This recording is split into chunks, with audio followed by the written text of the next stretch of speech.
ऊपर श्री हरिजू की कृपा है। इसकी पहचान ये 8 लक्षण। पहला, शांति, अर्थात घोर अपराधी के प्रति भी गुस्सा ना आना, क्षमा करना, ये हरि की कृपा का लक्षण है।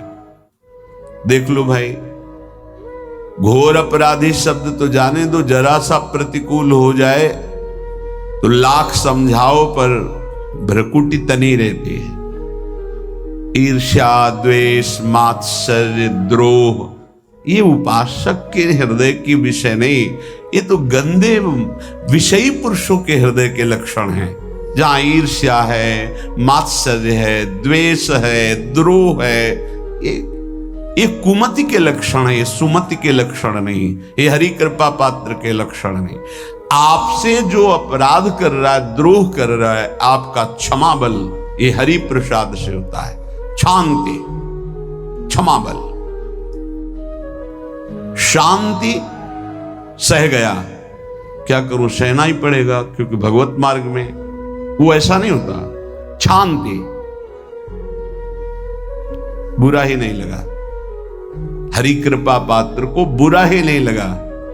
उमा संत के यही बड़ाई, मंद करत जो करे भलाई, ये सीधा शांति की व्याख्या है। अपने यहां मंगल गान में करत जे अनशहन निंदक तिनहु पे अनुग्रह कियो, ये है हरि कृपा, ये है आचार्य कृपा, गुरु कृपा। अपराधी पर भी क्षमा का भाव होना, भला ऐसा है, अपराधी पर भी क्षमा का भाव होना, ये हरि कृपा पात्र में ही होगा, अन्य में नहीं। तो अगर अपने हृदय में ऐसा लगे कि ऐसा नहीं है तो हरिजू से प्रार्थना करनी चाहिए कि कृपा करो मेरे में सामर्थ्य आवे।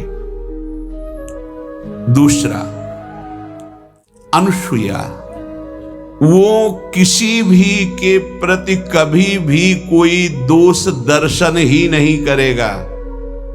दोष कथन, दोष श्रवण की तो बात जाने दो। अनुसूया, दूसरों के गुणों में दोष ढूंढना ये नहीं होता, हरि कृपा पात्र में ये नहीं होता। ये सब भजन के नाश करने वाले, जैसे पहला अपराधी पर क्रोध कर देना, तो माया ने भेजा इसीलिए था कि तुम्हारे साथ व्यवहार ऐसा करे कि तुम क्रोध करो, क्रोध करोगे तुम्हारी ऊर्जा शक्ति नष्ट हो जाएगी, अध्यात्म में जो चलने की थी, और कहीं तुमने संकल्प कर लिया तो भजन शक्ति नष्ट हो जाएगी। तो अगर भजन बल है तो गया, जरूर उसको दंड मिलेगा, पक्का मिलेगा, 100% मिलेगा, लेकिन आप खाली हो गए, ना भजन करने की वृत्ति रहेगी और ना भजन रहेगा, दोनों बात। अनुसूया, किसी के सद्गुणों में दोष देखना, गुणों में दोष ढूंढना, ये हरि कृपा पात्र में नहीं होता। ये बहुत मंगलमयी बातें हैं जिससे हमारा भजन मार्ग पुष्ट होता है। तीसरा, वो बाहर से और भीतर से पवित्र रहता है, हरि कृपा पात्र। शौचाचार का ज्ञान होना चाहिए, वस्त्र आपके पवित्र होने चाहिए, ये बाहरी, जल रज आदि के द्वारा बाहरी पवित्रता, और निष्कपटता, निश्चलता, सत्य भाव, ये अंदर की पवित्रता है। अगर कपट है, छल है, असत्य है तो हृदय मलिन रहता है। भीतर और बाहर से पवित्र रहना, इसमें खास बात क्या है भीतर और बाहर से पवित्र रहने में? भीतर और बाहर से सदैव पवित्र कौन रह सकता है?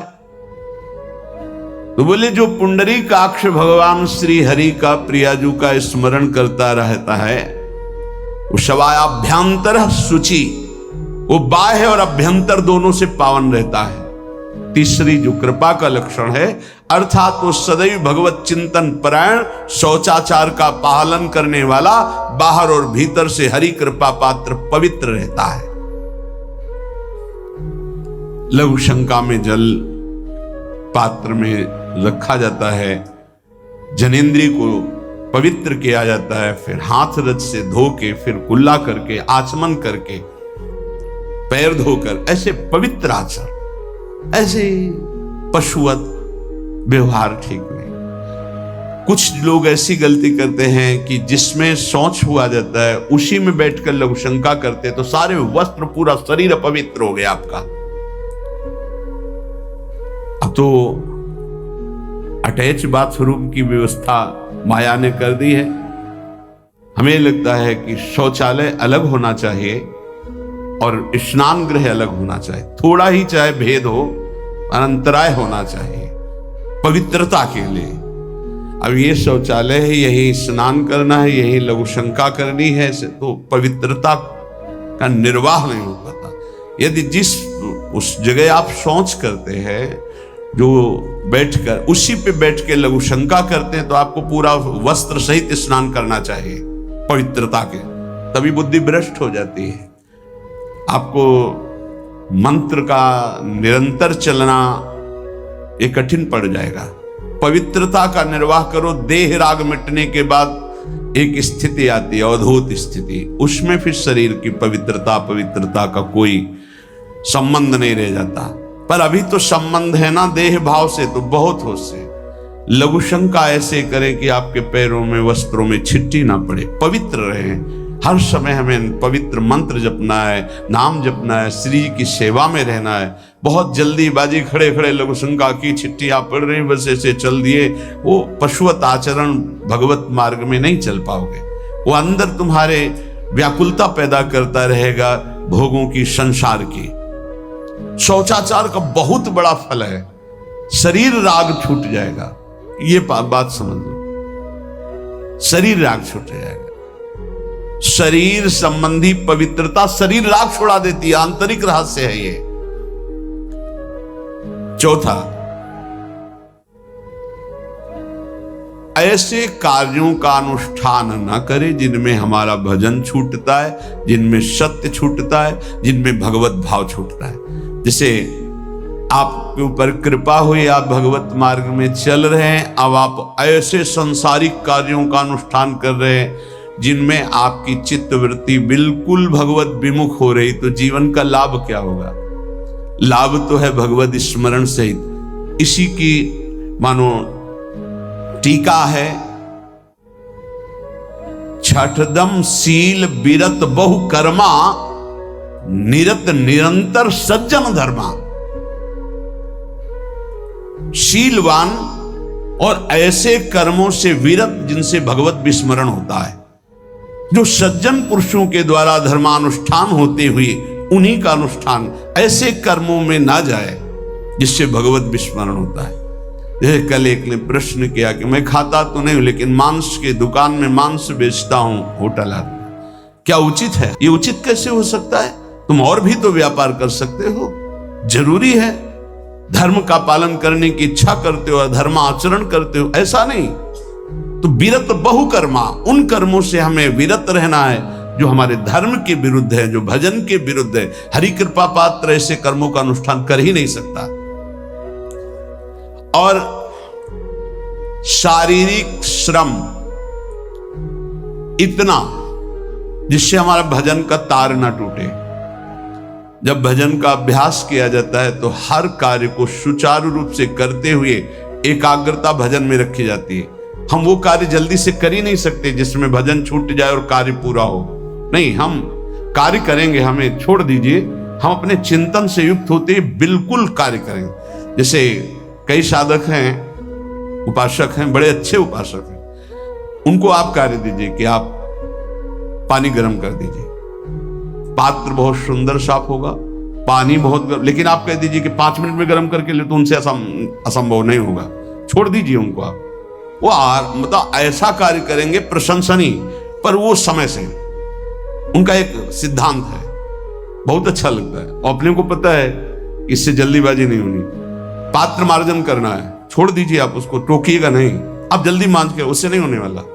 वो तनिक भी दोष नहीं रहने देगा पात्रों में, पर समय दीजिए, आराम आराम शुरू कर। हमें अच्छा लगता है, भगवत चिंतन परायण उपासक की यही वृत्ति होती है। पोछा लगाना है, बिल्कुल बढ़िया लगेगा, लेकिन आपको सर से घुमा दे वैसा नहीं होगा। आप छोड़िए और जाइए, हटिए, और वो अपने ढंग से लगाएगा और एकदम क्लीन करके। यही उपासक का लक्षण होता है। जो कार्य करेगा सांगोपांग करेगा, पर वो बहुत मस्ती से होगा, क्योंकि उसका भगवत चिंतन चल रहा है।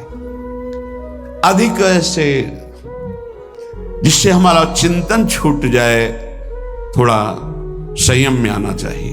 ये भगवत कृपा पात्र का लक्षण है। अपने भजन का फल देखना, भगवत कृपा पात्र के सबको प्रदान कर देना। हिम्मत है? अपने भजन, इतनी मेहनत से किया हुआ भजन, भजन होने के बाद, हे प्रभु इस भजन का फल हो, सर्वे भवन्तु सुखिना सर्वे सन्तु निरामया। यहां तो कहते महाराज, एक माला रोज आपके लिए करता हूं कि आपकी बीमारी ठीक रहे, तो शेष किसके लिए करते हो प्रभु? शेष क्या? अगर इष्ट और गुरु के लिए तुम्हारा है कि एक माला करते, तो फिर इतनी माला करते तो हमें क्या होगा? सब आपको दे देंगे तो हमें क्या होगा? तभी भजन का रहस्य नहीं जाना। सबके मंगल के लिए अपने भजन को समर्पित कर देना। देखो भाई भजनानंदी, भजन में अरुचि होने लगेगी? नहीं होने लगेगी। सुबह से शाम तक पसीना चुआए हम और भजन का फल दे दे सबको, तो इसका रहस्य बताते हैं। सबको जे भी कहा सर्वे भवन्तु सुखिना, तो सर्वत्र विराजमान भगवान वही पलटकर अनंत रूपों में आपके ऊपर बरस पड़ेंगे। ये आंतरिक रहस्य है। हमने जो भजन किया वो एक सीमा में था, और जब हमने संपूर्ण विश्व को दे दिया तो असीम बनकर वापस हुआ। ये भाव न समझ में, अगर ये भाव न कहे तो एकदम लगे हम अपना भजन क्यों दे दें सबको। उस सर्वात्मा में विराजमान जो हमारा प्रभु है, उसी को समर्पित कर। सर्वे भवन्तु सुखिना, तो वो सब पलटकर सब जगह से वापस आया, सबका आशीर्वाद आया और वो महान बनता चला गया। ये लाभ है, आंतरिक लाभ है। अगर तुम्हारा भाव ऐसा न बनता हो तो आप प्रभु को तो अर्पित करते ही है ना, तो वही प्रभु सब में विराजमान है। ऐसा भाव करके सर्वात्म स्वरूप भगवान को हमारा भजन समर्पित है। सब रूपों में प्रभु विराजमान है। ये हरि कृपा पात्र का लक्षण चल रहा है। और छठवां, अपने भजन से अपने लिए कुछ भी ना चाहना, और दूसरों की तो बात जाने दो, दूसरों से कुछ ना चाहना ये तो ठीक है। अपने भजन से अपने लिए कुछ ना चाहना है हिम्मत। देखो ये हरि कृपा पात्र में हिम्मत होती है। अपना भजन अपने प्रयोग में ना लाना, इसका भी आंतरिक रहस्य है। अपने प्रयोग में आप शरीर को लेकर के बोलेंगे, अगर स्वरूप को लेकर तो प्रयोग की कोई वहां जरूरत ही नहीं। स्वरूप पूर्ण काम है, वहां कोई अभाव नहीं। जब आप कोई भाव अपने लिए करेंगे तो देह भाव होगा। देह भाव से किसी विषय की मांग होगी। विषय पूर्ति भजन का फल नहीं होता, भजन का फल होता विषय निवृत्ति। बहुत जोर की बात है, कैसे समझ में? अपने भजन का भी फल अपने लिए नहीं, दूसरों से कुछ चाह रखना तो बात ही जाने दो। भजन से भी कोई अन्य सुख की चाह नहीं हुई। क्या चाहिए? भजन ही बनता रहे, भजन का फल भजन बनता रहे, खूब निरंतर जप करते रहे। सातवां, किसी भी मान सम्मान कीर्ति पद प्रतिष्ठा के मिलने पर हृदय का असंतुष्ट हो जाना, यह हरि कृपा पात्र का लक्षण होता है। प्रणाम नमस्कार जय हो तो हृदय में असंतुष्ट हो जाना चाहिए। कोई किंचन मात्र अभिमान न उदय हो जाए। प्रभु बचाओ, ये माया की चकाचौंध से बचा लो नाथ। कौन सा अपराध बन गया कि आपकी जय की जगह यहां हमको ऐसा सुनना पड़े। जैसे एक बार महापुरुष जन कहे थे कि जब गुरुजन बड़ाई करने लगे सामने शिष्य की, तो उसको ग्रीवा झुका लेनी चाहिए और पश्चाताप करना चाहिए कि कोई गलती हो गई, आज हमारे गुरुजी ने हमारी बड़ाई कैसे कर दी, इसका मतलब कोई दोष बन गया, कोई गलती हो गई और प्रार्थना करना चाहे कि क्षमा कीजिएगा महाराज, अगर कोई गलती हो तो दंड दीजिएगा, लेकिन ये दंड मत दीजिएगा कि आप हमारी प्रशंसा कर रहे, भगवान इससे बड़ा और कोई दंड नहीं हो, ऐसा महसूस होना चाहिए। सम्मानम कलयाति घोर गरलम, ये हरि कृपा पात्र का लक्षण है। नीचापमानम सुधा, नीच पुरुषों द्वारा किया हुआ अपमान अमृत के समान लगे और सम्मान विष के समान लगे। मान प्रतिष्ठा कीर्ति जिसके लिए बड़े बड़े लालायित रहते, हरि कृपा पात्र को विष की तरह चुभती है। और 8वां, किसी भी प्राणी समुदाय से संबंध ना रखते हुए सब पर दया की भावना, सब पर कृपा की भावना, सब पर करुणा मैत्री पर किसी से ममता नहीं। ये सूत्र बहुत व्यवहार में प्रयोग करने योग्य है। सबसे करुणा और मैत्री पर किसी से ममता नहीं। करुणा तो करी भरत जी ने, मैत्री भी की मृग से, पर ममता रहित नहीं रहे। ममता कर ली तो अगला जन्म हिरण का हो गया। ममता नहीं रखी। निर्ममो निरहंकारा, करुणा मैत्री तो करनी है, जैसे इसमें आदेश है, गीता में जी आदेश है, अद्वेष्टा सर्वभूतानां मैत्रः करुणैव च, पर निर्ममो निरहंकारा, ये साधक की चतुरता है। प्राणी मात्र पर दया, कृपा, करुणा, मैत्री, पर ममता नहीं। ममता किसी से, और यहां करुणा मैत्री ये तो गायब हो गई, केवल ममता रह गई है। अपने शरीर से ममता, शरीर संबंधियों से ममता, विषय भोगों से ममता, यही जहर है। संबंध में ये ममता ही जहर है, विचारों में अहंकार जहर है, कर्मों में ये आसक्ति जहर है। इसी जहर को मिटा दे तो जीवन मुक्त महापुरुष कर्म करते हुए, विषय सेवन करते हुए, वार्ता करते हुए, विचार करते हुए, बिल्कुल जहर रहित उसका जीवन हो गया। तो ये 8 बातें हरि कृपा पात्र में होती हैं, इनको बार बार सुनना, हृदय में धारण करना। जो भक्त होता है, हरि कृपा पात्र होता है, उसमें ये 5 बातें कभी नहीं जागृत होती, स्फुरित ही नहीं होती। पहला, किसी से ईर्ष्या, दूसरा किसी से घृणा, तीसरा किसी से भयभीत हो जाना, चौथा भजन सेवन नृत्य गायन आदि में लज्जा लगना, पांचवा किसी की निंदा करना, ये नहीं होती। अब जो आगे वर्णन कर रहे हैं उसमें महापुरुषों की पहचान है। सिद्ध महापुरुष 3 प्रकार के होते हैं।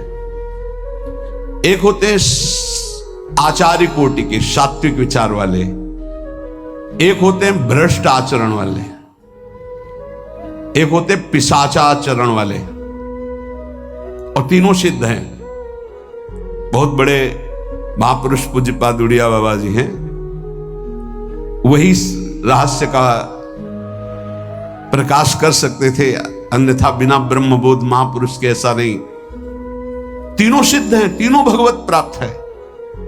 सात्विक आचार वाले जो आचार्य कोटि के होते हैं, एक एक अक्षर शास्त्र मर्यादा के अनुसार चलने वाले, जैसा शास्त्र कहता वैसा उनके आचरण में दिखाई देगा, और वो उससे सिद्ध भगवत प्राप्त महापुरुष हैं, पर उनके आचरण तस्मात् शास्त्रम प्रमाणम थे।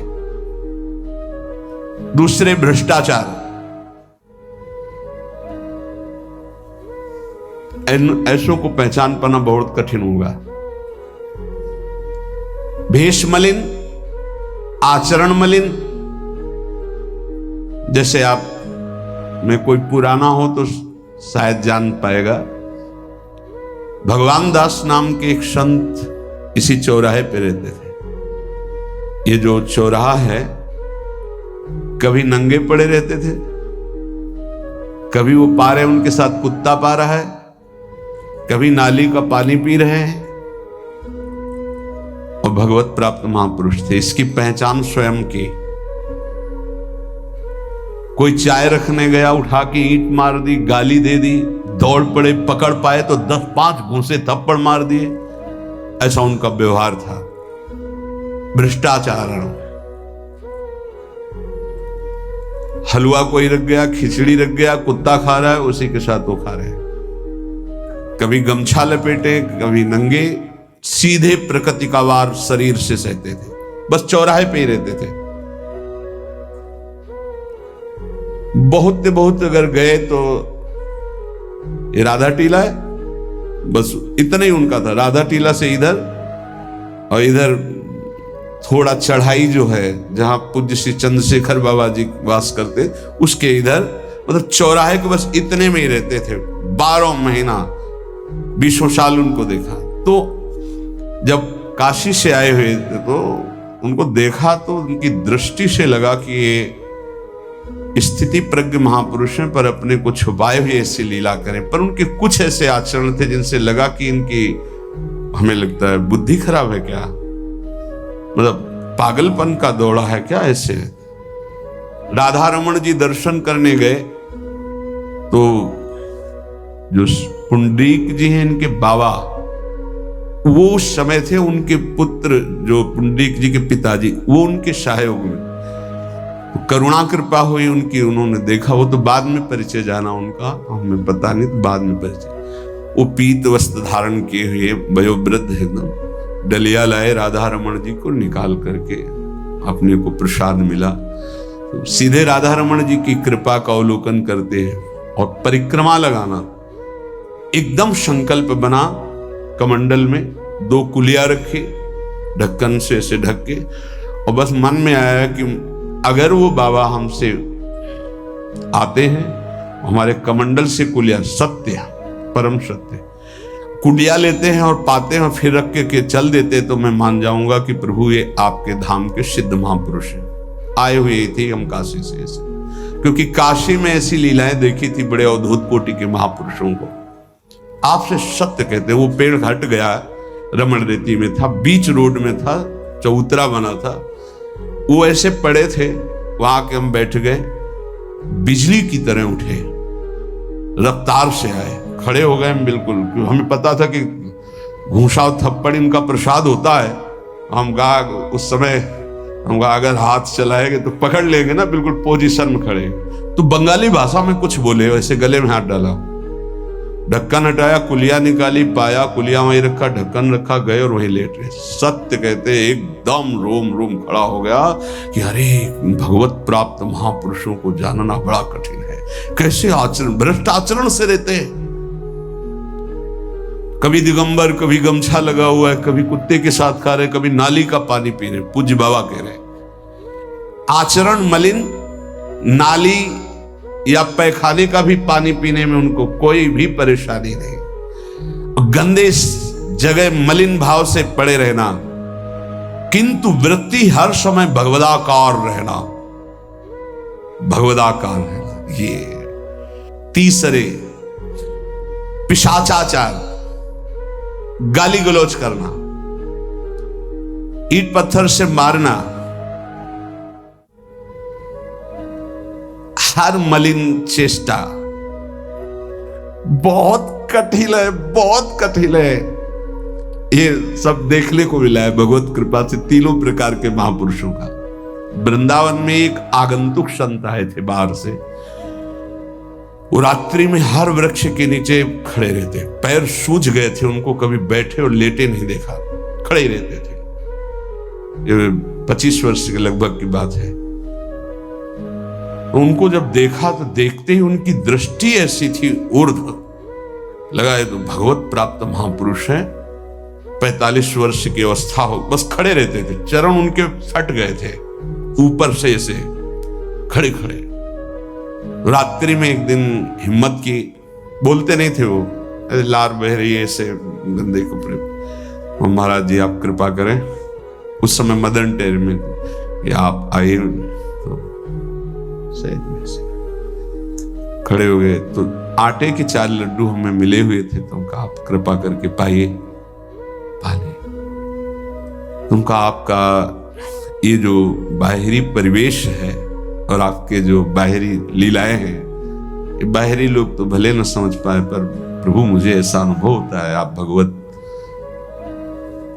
प्राप्त महापुरुष है। रो पड़े, कभी हमने उनको ऐसा नहीं देखा, रो पड़े। और उनका ये हमारे गुरुदेव की कृपा है। उनका कब से वृंदावन आ पाए? बोले कुछ दिन में। बोले वृंदावन की रज का प्रभाव कितना दिव्य है कि अब जाने का मन नहीं होता है। पर आप अब दोबारा हमसे मिलने की चेष्टा मत कीजिएगा, कभी दूर से देख लीजिएगा, पर आप कभी मिलिएगा नहीं। आप भक्त हैं इसलिए आपसे संभाषण कर लिया। ये तो आपने सुना, सुबह की लीला, ईंट चल रही थी उनपे, वो दिगंबर खड़े थे, ईंट मार रहे थे लोग, परिक्रमा वाले लोग उनको ईंट मार रहे थे, कई जगह उनके ईंट लगी। उनको लग रहा था ये पागल है, नहीं पहचाना जा सकता। 3 प्रकार के महापुरुष होते। एक होते सात्विक आचार वाले, बहुत जो शास्त्रीय आज्ञा वैसे ही अक्षरशः आपको दिखाई देंगे, आचार्य कोटि के, पवित्र शरीर, पवित्र वस्त्र, पवित्र आचरण, एकदम आचार्य कोटि। दूसरे एकदम भ्रष्ट आचरण, समझ ही नहीं सकते आप। तीसरे पिशाच की तरह, समझ ही नहीं सकते उनको। अब लाभ होता है केवल पहले वाले से, सात्विक, तस्मात् शास्त्रम प्रमाणम थे, इससे जनता का लाभ होता है। इन 2 से विशेष हानि हो जाती है, क्योंकि इनके आचरण ऐसे होते हैं, साधु अवज्ञा तुरंत बहुत जल्दी विनाश होता है ऐसे महापुरुषों के अपमान से। सात्विक महापुरुषों के नहीं, अगर उनसे अपमान भी हो जाएगा तो क्षमा करेंगे वो सब। इनको न क्षमा से मतलब है, न पिटाई से मतलब है, इनकी दैवी शक्ति तुम्हारा नाश कर देगी। ऐसे से बहुत, क्योंकि इनको समझ में नहीं आएगा ना। काशी में भी देखा है, कुल्हड़ चल रहे हैं सब, और ब्रह्माकार वृत्ति, लोग समझ नहीं पा रहे हैं, चाहे कि कुल्हड़ जमा मार रहे हैं उनके ऊपर। ऐसे किया, बिल्कुल जो चर्म है प्रकृति को सहते सहते भैंसे का जैसे हो गया मोटा एकदम, और उनके ऊपर मार पड़ रही है, वो मुस्कुरा रहे हैं, चल रहे हैं। उनका गजब हो गया, ब्रह्माकार स्थिति महापुरुष के सामने, ऐसे कोई समझ ही नहीं पाता। तो कह रहे हैं ऐसे भक्तों से प्रायः सबकी हानि हो जाती है, क्योंकि समझ पाते नहीं कि स्थिति क्या है, और जब उनका अपमान करते हैं, उनको मारते हैं, पीटते हैं, उनका सर्वनाश हो जाता है। वो करते नहीं है, उनका प्रभाव कर देता है, पर सात्विक महापुरुषों से किसी का मंगल नहीं होता। इसलिए समाज का परम मंगल शास्त्र के द्वारा आचरण किए हुए जो सिद्ध महापुरुष हैं उनसे होता है। ये 2 प्रकार के महापुरुष जो होते हैं, कई तरह से हानि हो जाती है, आप समझ ही नहीं पाएंगे, आप अपमान कर देंगे, अनिष्ट हो जाएगा आपका, क्योंकि यहां ना क्षमा है न दंड है, दैवी शक्तियां उनकी सुरक्षा में लगी हुई, वो सर्वनाश कर देंगी। इसलिए बाबा परिचय बता रहे कि अगर तो इनको पागल न समझा जाए। ये प्रायः जैसे एक बार बताया था कि हरगोविंद जी के पांडाल में रास हो रहा था, एक दिगंबर महापुरुष आए और वो ऐसे खड़े थे पीछे से, चूंकि आरती करने के बाद पीछे राधा वल्लभ जी की गए तो पीछे ही खड़े होना था, तो बिल्कुल पास बूट पहने हुए मारा लात पीछे से, वो मुभरा गिर गए, आराम से खड़े हुए, रास को ऐसे नेत्रों से हल्का सा और बस फिचल दिए। वो पीछे 10 बार लात मारता गया, वो मुड़ के नहीं देखा किसने मारा, पीछे पीछे हम 10 कदम चले। गजब हो गया, ऐसी स्थिति इस महापुरुष की, और ये बावरा जान नहीं रहा कि अपना सर्वनाश कर दिया हमने, और वो गजेंद्र की तरह मत वाले ऐसे फोगला की तरफ चल के निकले। कैसे समझोगे महापुरुषों को? बाहरी व्यवहार। अभी 10-12 वर्ष की बात है, यमुना के पार ऐसे खो करके रहते थे दिगंबर एक महात्मा, अब है कि नहीं मुझे पता नहीं, पहले यमुना किनारे जाते थे बैठने, तो बस वो चीखते थे, राजकुमारी राजकुमार, राजकुमारी राजकुमार, यमुना पार से राजकुमारी राजकुमार। ऐसे घास नोच नोच के जैसे गाय खाती है ऐसे खाते थे घास, और चिल्लाते क्या थे? राजकुमारी राजकुमार। किसको? प्रिया प्रीतम। राजधानी है ना, तो ऐसे वृंदावन की तरफ खड़े होते ऐसे कहते राजकुमारी राजकुमार। कैसे कोई महापुरुषों को जाने। भगवान कृपा करे कि किसी भी महापुरुष का कभी कोई अनिष्ट हमारे द्वारा ना हो, कहीं कोई अमंगल बर्ताव ना हो जाए, इसलिए परिचय बताया कि आप सोच सकते हैं कि ऐसे भला महापुरुष हो सकते हैं। हमारा कर्तव्य क्या है और हमारा प्रभु से संबंध क्या है और हमारे प्रभु का स्वरूप क्या है। प्रभु, ये प्रश्न हमारे अंदर है। चैतन्य महाप्रभु जी, सनातन गोस्वामी जी ने प्रश्न किया, प्रभु हम कौन हैं, हमारा क्या कर्तव्य है, भगवान के साथ हमारा संबंध क्या है और भगवान का जिससे हमारा संबंध, उनका स्वरूप क्या है। प्रभु मैं ये जानना चाहता हूं। महाप्रभु चैतन्य देव ने कहा, सनातन तुम पर श्री कृष्ण की बहुत कृपा है। मैं जान रहा हूं तुम्हें शंका नहीं, पर तुम सुनना चाहते हो। साधु पुरुषों का ऐसा ही स्वभाव होता है कि वो अपने को निमित्त बनाकर जगत के मंगल के लिए प्रश्न करते हैं। पूछो क्या चाहते हो, क्या जानना चाहते हो। प्रभु मैं जानना चाहता हूं कि जीव भगवान का अंश है, तो ये विभिन्नता क्यों है। कोई दुष्ट स्वभाव का, कोई शांत स्वभाव का, कोई ऐसे कोई वैसे, ये विभिन्नता क्यों प्रतीत होती है, नानात्व क्यों प्रतीत होता है। प्रभु ने कहा, सनातन शास्त्रों में मुक्त, नित्य, मुमुक्षु और बद्ध, ये 4 प्रकार के भगवत अंशों का वर्णन हुआ है। मुक्त, नित्य, मुमुक्षु और बद्ध। सनक सनंदन, सनत कुमार आदि जो महापुरुष हैं, ये मुक्त भगवद अंश हैं। ये जन्म से ही मुक्त, स्वाभाविक मुक्त हुए हैं। सनक सनंदन, सनातन, सनत कुमार आदि ये जन्म सिद्ध है, मतलब इन्होंने कोई साधना करके मुक्ति नहीं प्राप्त की, ये मुक्त ही है, प्रकट हुए हैं।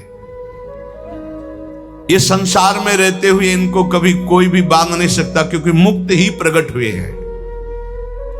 ये अहर्निश हरिः शरणम हरिः शरणम हरिः शरणम हरिः शरणम, स्वाभाविक इनके स्वभाव में है, ये बोलते रहते हैं। दूसरा, जितने मनु हैं, जो साधना करके मनु पदवी में जाते हैं, प्रजापति पदवी में जाते हैं, वो उन्हीं में लीन हो जाते हैं। पर जो सृष्टि के प्रथम मनु, प्रजापति, इंद्र, सप्तऋषि, ये नित्य है, ये नित्य है। ये पद जो है प्रारंभ में जो इनमें बैठे, वो नित्य है।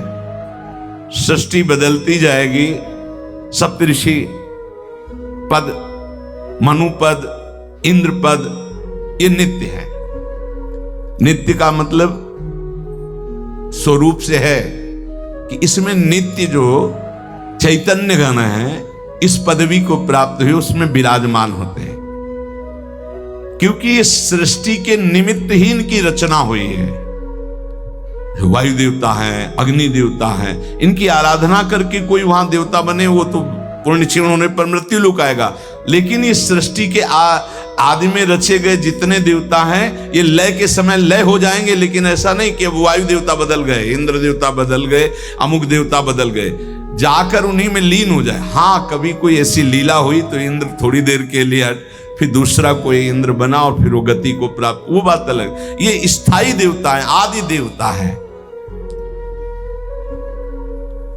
फिर तीसरा, जो अनित्य संसार में जन्मा और जन्म होकर के उसको ये ज्ञान होने लगा कि यार ये सब बंधन है। अब भारी अंदर उसके व्याकुलता पैदा हुई, मैं संसार से मुक्त कैसे हूं, उसे मुमुक्ष जीव कहते हैं। प्रायः ऐसे मुमुक्ष बहुत कम होते हैं जो संसार से मुक्त होना चाहते हैं। 2-4 माला करना, आरती करना, भगवान कृपा करे, तन मन धन सब बढ़े, खूब स्वस्थ रहे, भोग भोगे, ऐसे। लेकिन मैं मुक्त होना चाहता हूं इस संसार से। तो भगवान शंकराचार्य जी ने कहा, हजारों जन्मों की साधना के बाद किसी को आता मैं मुक्त होना चाहता हूं, और संत के संग से एक क्षण में आ जाएगा, एक क्षण में आ सकता है। इसीलिए तात स्वर्ग अपवर्ग सुख धरी तुलाए कंग, तूलन ताय सकल मिल जो सुख लो सत्संग। ये मुमुक्षु जन, और जो भोगों में ही केवल सुख है मानकर भोगते रहते हैं, वो जन्मते रहते हैं, मरते रहते हैं, जन्मते रहते हैं, मरते रहते हैं, उनकी एक क्रिया चलती रहती है। बद्ध जीव है। मुक्त जीव, नित्य जीव, मुमुक्षु जीव और बद्ध जीव। बद्ध जीव बहुतायत है, बहुतायत है। मुमुक्षु गिने जा सकते हैं।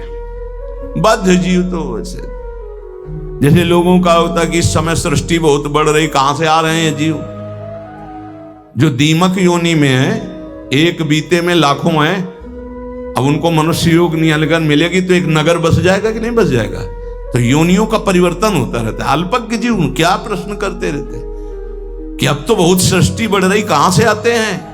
तो तुम जानते हो, सूक्ष्मदर्शी से देखो, इतने छोटे छोटे कीड़े, अब उनको मनुष्य बनाया गया जो एक बीते में लाखों की संख्या में रह रहे थे। वो जब एक नगर में रहेंगे ना तो पूरा नगर बस जाएगा लाखों का।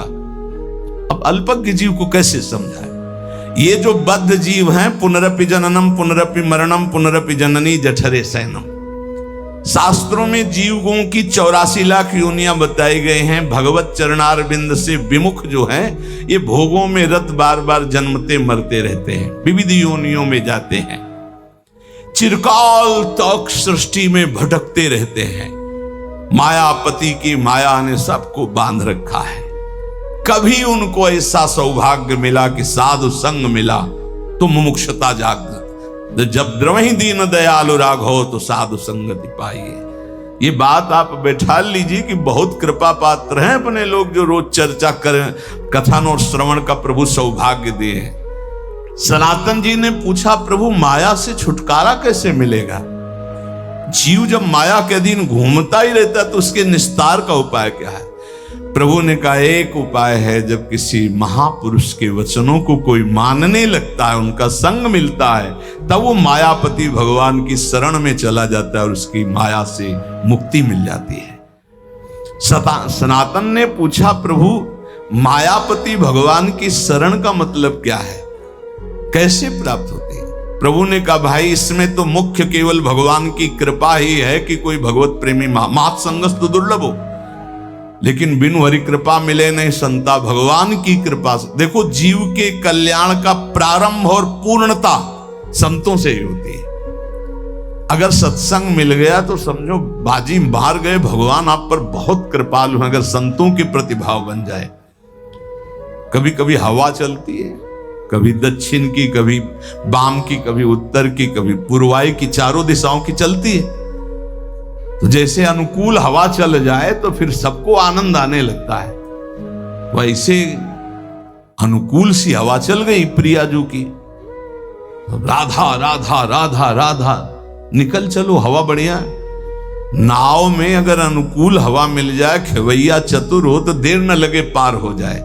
तो खेवैया है प्रिया प्रीतम, नाम रूपी नौका, और आप अपने सब बैठे हैं और भगवान की अनुग्रह रूपी हवा चल रही, निकल चलो, बढ़िया अवसर है। जब किसी पर भगवान की कृपा होती तो उसकी पहचान क्या होती? बोले, उसे संतों की बात पर विश्वास होने लगता है और शास्त्र की कृपा उसके ऊपर बरसने लगती है। शास्त्र स्वाध्याय करने का मन होता है और फिर वो भगवान की कृपा मनाता है कि संत मिल गए, शास्त्र स्वाध्याय में रुचि हुई, नाम जप होने लगा।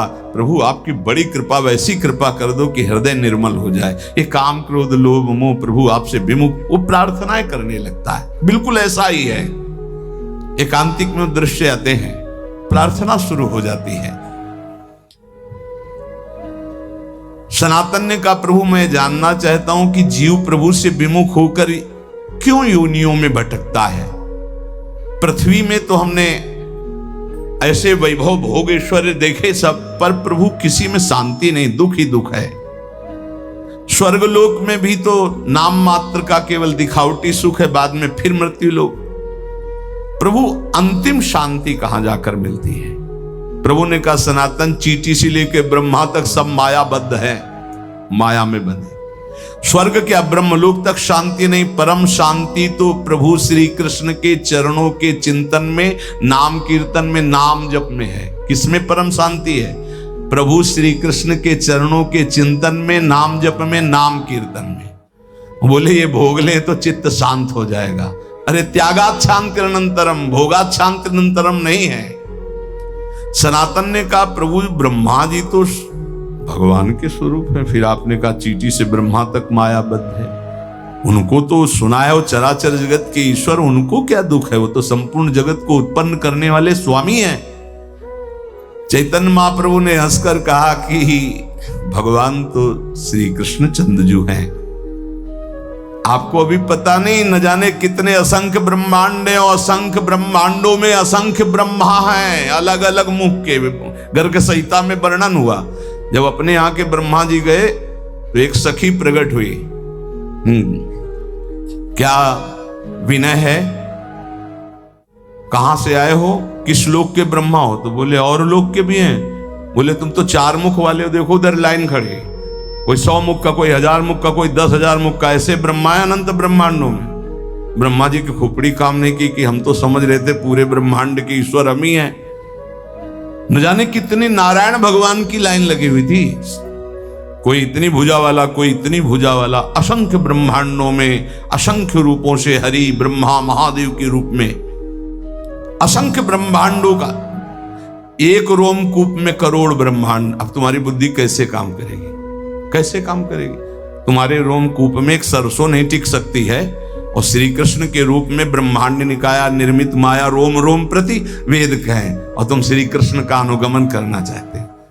कैसे कैसे लोग, भगवान ने किया, हम यही कहते हैं। श्री कृष्ण ने इतनी 1000 गोपिकाओं के साथ रास किया। श्री कृष्ण सबकी आत्मा है, वही सब रूपों में विराजमान। चलो गिरिराज जी का एक शिला उठाओ छोटी सी, और 7 घंटे से धारण कर लो। 7 दिन 7 रात 21 किलोमीटर के जो अब हैं उन गिरिराज जी को, और उस समय तो और भी बड़े थे, तिल तिल रोज घटते चले जा रहे।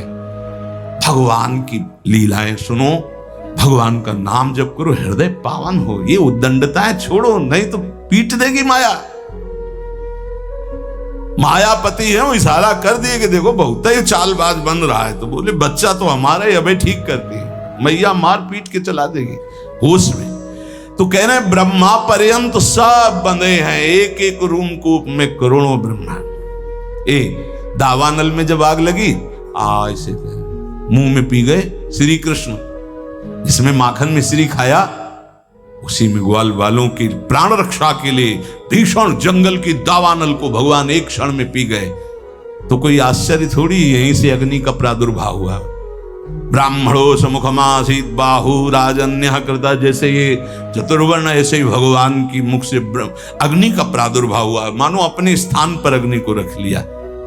ऐसे पक्षी उड़ते थे तो काली दह में गिर के मर जाते थे, ऐसी विष की ज्वाला निकलती थी, और उसमें खूब कूद करके मर्दन किया काली का, और उसको निकाल दिया। भगवान के समान सिर्फ भगवान है। प्रभु ने हंसकर कहा सनातन, भगवान तो सिर्फ श्री कृष्ण हैं, न जाने कितने असंख्य ब्रह्मा असंख्य ब्रह्मांडों में उत्पन्न और लय होते रहते हैं। सनातन जी ने कहा प्रभु आप कैसी बात कर रहे हैं, संपूर्ण ब्रह्मांडों के ईश्वर ब्रह्मा जी तो अकेले हैं, ब्रह्मा संख्य में मेरी बात समझ में नहीं, इसे समझाने की कृपा करें। चैतन्य महाप्रभु ने कहा अच्छा तुम समझो, जैसे काशीपुरी में तुम बैठे हो, ऐसे पुण्य पाप नाशनी 7 पुरियां भारतवर्ष में हैं, लाखों नगर हैं, ऐसे ऐसे 9 खंडों वाला जम्बू द्वीप है। उन खंडों में जैसे भारतवर्ष, किन्नर वर्ष, हरिवर्ष, कुरुवर्ष, हिरण्यमय वर्ष, रम्यक वर्ष, इलावर्त, भद्रासु वर्ष, केतुमाल, ये 9 खंड है। इस खंडों वाले द्वीप को जम्बू द्वीप कहते हैं। जम्बू द्वीप से दुगुना प्लक्ष द्वीप है, प्लक्ष द्वीप से दुगुना सालमली द्वीप है, उससे दुगुना कुश द्वीप है, उस कुश द्वीप से दुगुना क्रौंच द्वीप है, क्रौंच द्वीप से दुगुना साक द्वीप है, साक द्वीप से दुगुना पुष्कर द्वीप है। इस पृथ्वी पर 7 द्वीप 7 समुद्र हैं।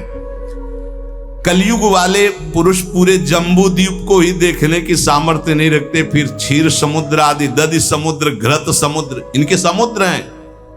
दूध के समुद्र, घी के समुद्र, दधी के समुद्र, मधु के समुद्र, तुम्हारी पहुंच नहीं है। अरे कहीं कहीं तो पानी नसीब में हो रहा है।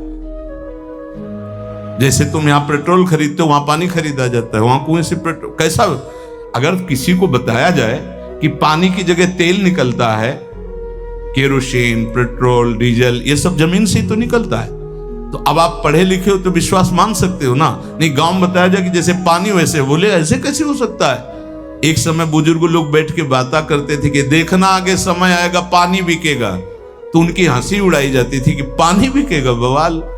एक द्वीप के बाद एक द्वीप, उसमें समुद्र, तो जो क्षीर समुद्र, दधी समुद्र, घृत समुद्र, मधु समुद्र, यहाँ होते तो बढ़िया होता। नजदीक में घी के समुद्र में बाल्टी भर ली, पूड़ी बना ली आराम से। कोई ऐसे समुद्र हैं, एक एक द्वीप के बाद एक एक समुद्र। फिर जम्बू द्वीप सबसे छोटा है, पृथ्वी पर 7 द्वीप हैं, इसे सप्तद्वीपवती कहते हैं। और इससे आधे में सृष्टि ही नहीं है, आधे में है ये सृष्टि जो वर्णन की गई, आधे में है ही नहीं, घोर अंधकार। जब भगवान अर्जुन जी को ब्राह्मण के पुत्रों की खोज में, तो जल राशि को पार करके अंधकार, सुदर्शन चक्र उसके तेज में हो, फिर जब गए तो महातेजों में भूमा पुरुष का दर्शन हुआ ना, कैसे पार पाओगे। इसके बाद सबसे छोटा लोक है मृत्यु लोक, ये जितना वर्णन किया गया। इसी मृत्यु लोक में जहां पहुंच नहीं है, 4 लाख योजन का एक पर्वत है जो सोने का है, बहुत छोटा लोक है पृथ्वी।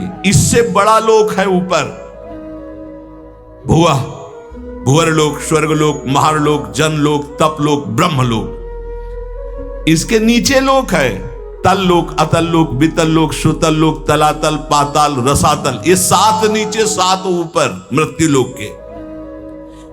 इन प्रत्येक लोकों में छोटे छोटे लोक हैं। जैसे इस मृत्यु लोक में जम्बू द्वीप और अन्य द्वीपों की, और ये सप्त द्वीपमयी पृथ्वी में जितने में वास है दैवी संपदा के सिद्ध लोग, जहां कहीं कहीं जा सकते हैं। अब देखो हिमालय में है कुछ सीमा, उसके आगे आप नहीं जा सकते।